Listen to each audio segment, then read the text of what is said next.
You don't want to be in a place where there's no challenge. You might even quit your job if there's no challenge.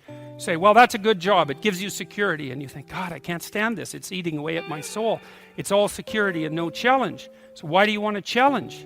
Because that's what you're built for. That's what you're built for. You're built to take on a maximal load, right? Because that's what strengthens you, and you need to be strong because life is extraordinarily difficult, and because the evil king is always whittling away at the structure of the state, and you have to be awake and sharp to stop that from happening, so that you don't become corrupt, and so that your family doesn't become corrupt, and so that your state doesn't have to become corrupt. You have to have your eyes open and your wits sharp and your words at the ready, and you have to be educated, and you have to know about your history, and you have to know how to think, and you have to know how to read, and you have to know how to speak, and you have to know how to aim, and you have to be willing to hoist the troubles of the world up on your shoulders. And what's so interesting about that, so remarkable, and this is something that's really manifested itself to me as I've been doing these public lectures. I've been talking about responsibility to people, which doesn't seem to happen very often anymore, and the audiences are dead quiet. And I lay out this idea that life is tragedy tainted by malevolence, and everyone says, yeah, well, we always suspected that, but no one has ever said it quite so bluntly, and it's quite a relief to hear that I'm not the only person who has those suspicions. And then the second part of that is the better part, and it's the optimistic part, which is, despite the fact that life is a tragedy tainted by malevolence, at every level of existence, there's something about the human spirit that can thrive under precisely those conditions if we allow that to occur. Because as difficult as life is, and as horrible as we are, our capacity to deal with that catastrophe and to transcend that malevolent spirit is more powerful than that reality itself. And that's the fundamental issue. I think that's the fundamental issue of the Judeo-Christian ethic, with its emphasis on the divinity of the individual. As catastrophic as life is, and as malevolent as people can be, and that's malevolent beyond belief, fundamentally. A person has in spirit the nobility to set that right and to defeat evil. And that more than that, and that the antidote to the catastrophe of life and the suffering of life and the tragedy of life that can drive you down and destroy you is to take on exactly that responsibility and to say, well, there's plenty of work to be done, and isn't that terrible? And there isn't anything so bad that we can't make it worse, and certainly try very hard to do so, but I have it within me to decide that I'm going to stand up against that. I'm going to strive to make the world a better place. I'm going to strive to constrain the malevolence that's in my own heart, and to set my family straight, and to work despite my tragic lot for the betterment of everything that's in front of me. And the consequence of that, the immediate consequence of that, is that when you make the decision to take on all of that voluntarily, which is to stand up straight, by the way, with your shoulders back, to take on all that on voluntarily, as soon as you make that decision, then all the catastrophe justifies itself in the nobility of your striving. And that's what it means to be an individual.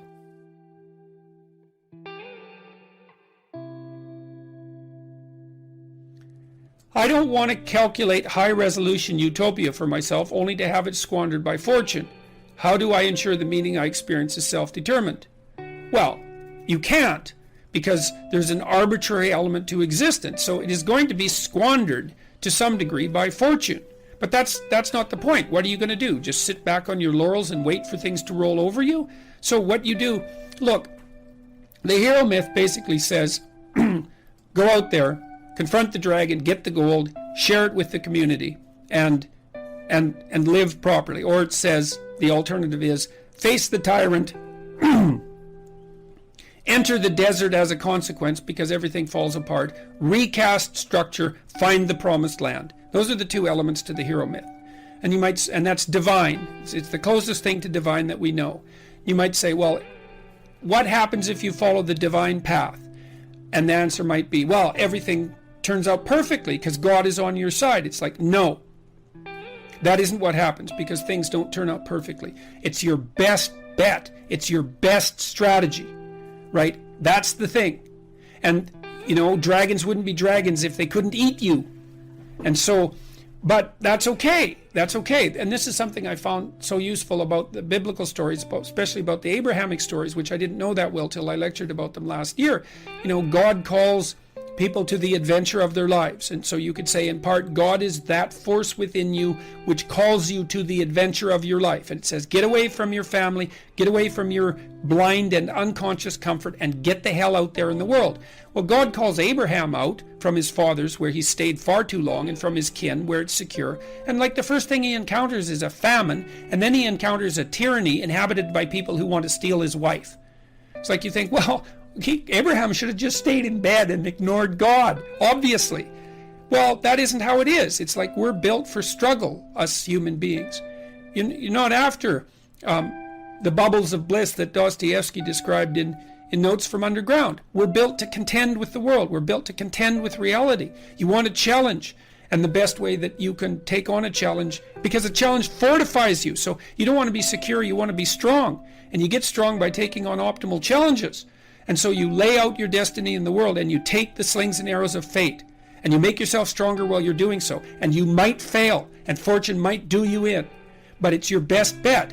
And you know, people that have extracted unbelievable successes out of catastrophic failures. And I'm not saying that in a naive way. I know perfectly well what happens to people. You know, you're doing fine in life, and then you get cancer, and then 6 months later you're dead. And all the heroism in the world isn't going to save you at that point. But that's not the point. That's not the point. Life is bounded by mortality. But that doesn't mean that you don't get out there and contend. And you develop by contending, and you minimize the net amount of suffering in the world. And that's something, man. That's something to do. So it beats laying in your basement and getting bitter and then doing the terrible things that bitter people do. So you can't ensure that the meaning you experience is self-determined, but you can play your role to the best of your ability, and that will be good enough. And that will be good enough. That meaning, the meaning that you will find in that, I believe, is sufficient to be sustaining, and perhaps even sustaining through the flood. So it isn't that you can avoid catastrophe, it's that you can prepare yourself to deal with it honorably when it arrives. That's what you've got.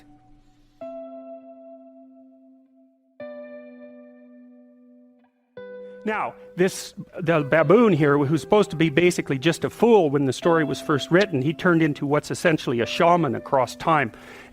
So he represents the self from the Jungian perspective. Now, the self is everything you could be across time. So you imagine that there's you and there's the potential inside you, whatever that is, you know. And potential is an interesting idea because it represents something that isn't yet real, yet we act like it's real. Because people will say to you, you should live up to your potential. And that potential is partly what you could be if you interacted with the world in a manner that would gain you the most information, right? Because you build yourself out of the information in the Piagetian sense. But it's deeper than that too, because we know that if you take yourself and you put yourself in a new environment, new genes turn on in your nervous system. They encode for new proteins.